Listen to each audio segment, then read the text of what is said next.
The underground subway tunnel is one of those places people imagine as a secret bunker when the world collapses. It sounds strategic at first glance. Thick concrete, low visibility, limited access points. And yes, on paper, it looks like the city accidentally built you a free anti-zombie bunker. But step inside, hear the metallic echoes, smell the stale air, and suddenly the fantasy reshapes itself. Down here, survival is not cinematic heroism. It's resource allocation, sensory deprivation, and a whole lot of did something just move behind me. The first angle of analysis is always infrastructure. A subway tunnel is built to take punishment vibrations, shockwaves, crowds, even fire to a certain extent. That structural integrity buys you something rare in a zombie apocalypse: predictable physics. Walls won't collapse when a horde pushes. Ceilings won't crumble from a single explosion above. That's a solid pro if you prefer not being crushed by concrete. But as always, the advantage hides a weakness, so same structural reinforcements trap smoke, trap gas, trap heat, trap sound. You gain durability, but lose airflow. Typical trade-off for places designed around trains, not terrified humans. Then there's lighting specifically, the sudden absence of it. When the grid dies, subways become a realm where your flashlight beam is the only law. Darkness is no longer a mood. It's an active threat. Zombies react to sound, not light, but humans react to darkness in far more counterproductive ways. You'll feel your brain running subroutines you didn't know existed. What if something is 2 meters behind me? Is that a shadow or a figure? Who turned off the dripping sound? This is normal psychological degradation. Congratulations, you're adapting, or losing it. Hard to tell down there. From a survival logic standpoint, tunnels provide natural choke points. Narrow corridors mean controlled engagements. Even a single survivor with basic weapons can hold off multiple zombies. But the moment you rely on narrow spaces, you also inherit the primary threat: overcrowding. Zombies don't coordinate, they just pile. A small tunnel becomes a meat piston, pushing undead weight towards you until physics removes your options. Tactical note: distance equals time, and tunnels erase both. Let's talk environmental hazards, because zombies aren't your only problem. Flooding is immediate and non-negotiable. Subway systems rely on power to pump water out. Remove electricity, and suddenly the tunnels turn into slow-moving rivers full of things you don't want to identify by touch. Maintenance blueprints usually show drainage slopes. If you can find those documents, great. If not, well, your nose will guide you. Water always flows toward the worst possible location, and it will take you with it if you stand there too long. Air quality is another hidden killer. Without ventilation fans, CO2 builds rapidly. You'll notice headaches, sluggish thinking, and a strange urge to lie down and just rest a bit. Don't, that's the tunnel politely negotiating your surrender. Fires become lethal in minutes. Even multiple survivors breathing in a sealed chamber can turn a safe hideout into a slow suffocation trap. So yes, the tunnel protects you from zombies, but it also tries to murder you quietly. Balance achieved.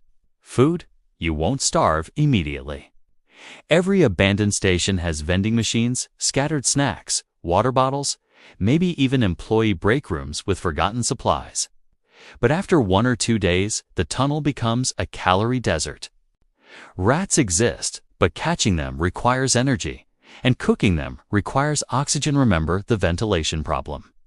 Water leaks everywhere, but it's unfiltered runoff, city seasoned with oil, metal dust, and microbes you don't want in your digestive tract. You can boil it, assuming you don't mind turning the tunnel into a smoke sauna. Now, danger awareness escalates. The tunnel's acoustics amplify everything. A tossed pebble sounds like a creature sprinting.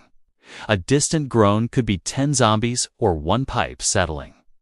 And your own footsteps, magnified to the point where you'll swear someone is following you. Sound isn't a message, here it's static. Confusing, misleading, overwhelming static. It wears you down until fear becomes a background noise you stop noticing. That is the moment mistakes start. Psychological effects accumulate fast. No sunlight means disrupted circadian rhythm. You sleep in fragments.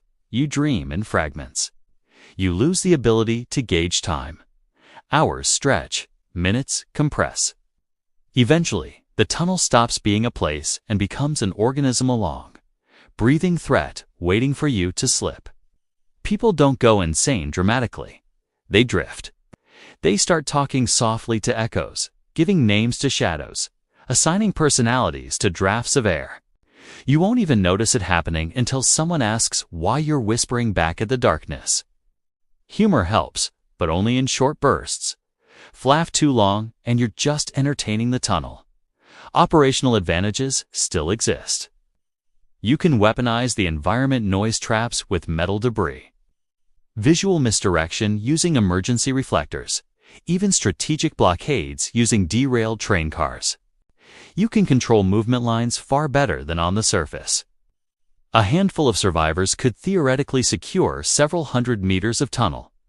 You'd basically become Tunnel Warlord's terrifying title, poor retirement plan. But long-term viability.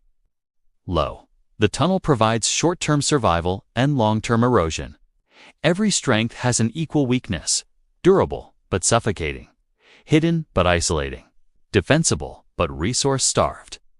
The environment is perfectly designed to keep you alive just long enough to find new problems. Now let's push deeper into analysis. Mode straight lines, fast pacing, minimal sugarcoating. If you remain underground, your operational cycle becomes a loop of conserve oxygen gives locate water, gives manage lighting, gives find food, gives avoid flooding, gives check for undead, gives evaluate escape routes. Repeat until morale collapses or zombies do. Air remains the first bottleneck. Any enclosed station without ventilation becomes a loxygen zone within hours. Zombies don't breathe, but you do. So your strategy depends on accessing shafts, access tunnels, broken ceiling panels, anything that moves air, hand-cranked fans, makeshift bellows, even redirecting air using tarps becomes essential. You're not trying to build comfort. You're fighting carbon dioxide. And CO doesn't negotiate. Lighting transitions from luxury to lifeline. While tunnel darkness isn't regular darkness. It's the kind that erases shapes entirely. You'll use flashlights sparingly, angling beams downward to avoid giving away your position. If you find chemical glow sticks, guard them like treasure. LED lanterns become perimeter markers. Batteries become currency. Every watt is a decision. See now or survive later. Zombie behavior underground shifts subtly.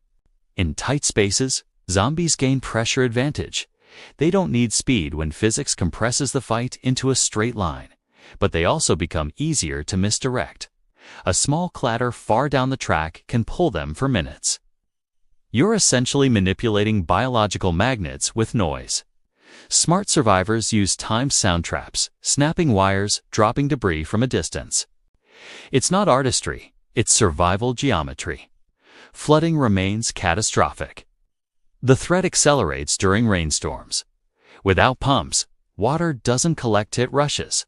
You may hear a distant roar before you see it, and by then, you're already behind on your sprint calculations. Higher maintenance tunnels are your elevation safe zones. Identify them early.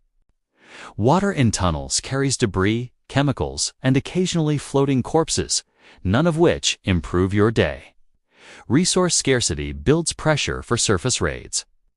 Every trip topside is a tactical incursion. You time it around zombie traffic, weather, light conditions. You map exits carefully. You go up fast and down faster. The more you rely on the tunnel, the more dangerous these runs become because desperation erodes caution. Still, tunnels offer mobility. Large subway systems become underground highways, allowing survivors to travel unseen across large distances. Multiple survivor groups cooperate. They could build a rudimentary network caches of supplies, safe spots marked by symbols, communication pipes. But cooperation requires trust. And trust in a zombie apocalypse has the structural integrity of wet cardboard. Psychological endurance falters long before the body does. The tunnel's sensory deprivation, constant tension, and absence of sky slowly compressed your perception of safety. You start calculating risks differently. Small dangers feel enormous. Big dangers feel numb. That's tunnel fatigue, the mental version of trench foot. You don't notice it until your survival instincts start lagging behind reality. Still, strategic value is undeniable. The subway buys time. It delays danger. It shields you from crowds of undead on the streets. It gives you defensible geometries, choke points, predictable acoustics, limited angles of attack. If surviving another day is the objective, the tunnel helps. If building a life is the objective, the tunnel hinders. The environment itself becomes the ultimate judge. It offers protection, but taxes your senses. Offers cover, but steals resources. Offers safety, but strips sunlight. The tunnel is not an ally. It's a conditional agreement. A ceasefire between you and the city skeleton. So good or bad? Good if your goal is not dying today. Bad if your goal is staying human over time. In the end, the underground subway tunnel is the apocalypse equivalent of moving into your ex's basement. Functional, protective, depressing, and filled with strange noises you don't want to investigate. You'll survive longer than the people screaming topside, sure. But at some point, you'll crawl back into daylight. Shield your eyes, inhale real air, and realize the tunnel didn't save you.